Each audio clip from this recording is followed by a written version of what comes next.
അമ്പരപ്പിക്കുന്ന നേട്ടവുമായി കൊച്ചി മെട്രോ 2023-24 സാമ്പത്തിക വർഷത്തിൽ കൊച്ചി മെട്രോ ലാഭത്തിലാണ് എന്ന് KMRL വ്യക്തമാക്കി. പ്രവർത്തന വരുമാനം 151.30 കോടി രൂപയും പ്രവർത്തന ചെലവ് 205.59 കോടി രൂപയുമാണെങ്കിലും 60.31 കോടി രൂപ നോൺ മോട്ടറൈസ്ഡ് ട്രാൻസ്പോർട്ട് അഥവാ NMT ചെലവ് പ്രവർത്തന ചെലവിൽ നിന്ന് ഒഴിവാക്കിയതോടെ യഥാർത്ഥ ചെലവ് 145 കോടി രൂപയാണെന്നും കമ്പനി പറയുന്നു. പ്രവർത്തന വരുമാനം 151.3 കോടി രൂപയോടൊപ്പം കൺസൾട്ടൻസി വരുമാനത്തിൽ നിന്നുള്ള 16.93 കോടി രൂപയടക്കം ചേർക്കുമ്പോൾ ആകെ വരുമാനം 168.23 കോടി രൂപയാകും. അങ്ങനെ നോക്കുമ്പോൾ 2023-24 സാമ്പത്തിക വർഷത്തിൽ കൊച്ചി മെട്രോ 22.94 കോടി രൂപ പ്രവർത്തന ലാഭം നേടിയെന്നും KMRL അറിയിച്ചു. ഈ വർഷം കഴിഞ്ഞ വർഷത്തേക്കാൾ 5 ഇരട്ടിയോളം പ്രവർത്തന ലാഭം വർദ്ധിപ്പിക്കാൻ കൊച്ചി മെട്രോയ്ക്ക് സാധിച്ചുവെന്ന് വ്യവസായ വകുപ്പ് മന്ത്രി P രാജീവും അഭിപ്രായപ്പെട്ടു. കേരളത്തിന്റെ പൊതുഗതാഗത രംഗത്ത് വിപ്ലവകരമായ മാറ്റം കൊണ്ടുവന്ന കൊച്ചി മെട്രോ തുടർച്ചയായ വർഷങ്ങളിൽ പ്രവർത്തന ലാഭം കരസ്ഥമാക്കി ചരിത്രം രചിച്ചിരിക്കുകയാണ്. കഴിഞ്ഞ വർഷമാണ് മെട്രോ ചരിത്രത്തിൽ ആദ്യമായി പ്രവർത്തന ലാഭം കൈവരിച്ചത്.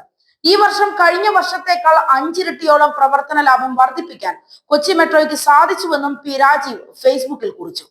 യാത്രക്കാരുടെ എണ്ണത്തിലും ഈ കാലയളവിൽ വലിയ വർധനവുണ്ടാക്കാൻ കൊച്ചി മെട്രോയ്ക്ക് സാധിച്ചിട്ടുണ്ട്. 2021-22 കാലയളവിൽ 31,229 പേരാണ് ശരാശരി ഒരു ദിവസം മെട്രോ ഉപയോഗിച്ചിരുന്നതെങ്കിൽ 2022-23 അത് 68,168 വർദ്ധിച്ചിരുന്നു.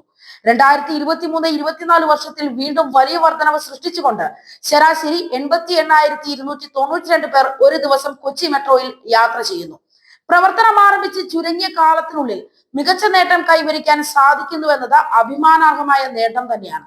ഈ നേട്ടത്തിൽ KMRLലെ എല്ലാ ജീവനക്കാരെയും അഭിനന്ദിക്കുന്നു.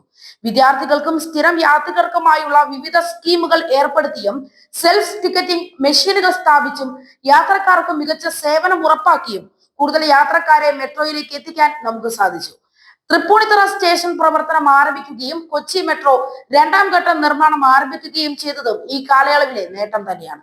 രാജ്യത്ത് തന്നെ ഏറ്റവും മികച്ച പ്രവർത്തനം കാഴ്ചവെക്കുന്ന ഒരു മെട്രോ സംവിധാനമായി കൊച്ചി മെട്രോ മാറിക്കൊണ്ടിരിക്കുകയാണ്. ഈ സർക്കാരിന്റെ കാലത്ത് തന്നെ കൊച്ചി മെട്രോയെ കൂടുതൽ അഭിവൃദ്ധിപ്പെടുത്താൻ സാധിക്കുമെന്നാണ് ഞങ്ങൾ പ്രതീക്ഷിക്കുന്നത് എന്നും P രാജീവ് കൂട്ടിച്ചേർത്തു. കൊച്ചി മെട്രോയിൽ യാത്ര ചെയ്തിട്ടുണ്ട്. 1 ലക്ഷത്തിലധികം പേർ യാത്ര ചെയ്ത നിരവധി ദിവസങ്ങളും ഈ കാലയളവിൽ ഉണ്ടായിട്ടുണ്ട്.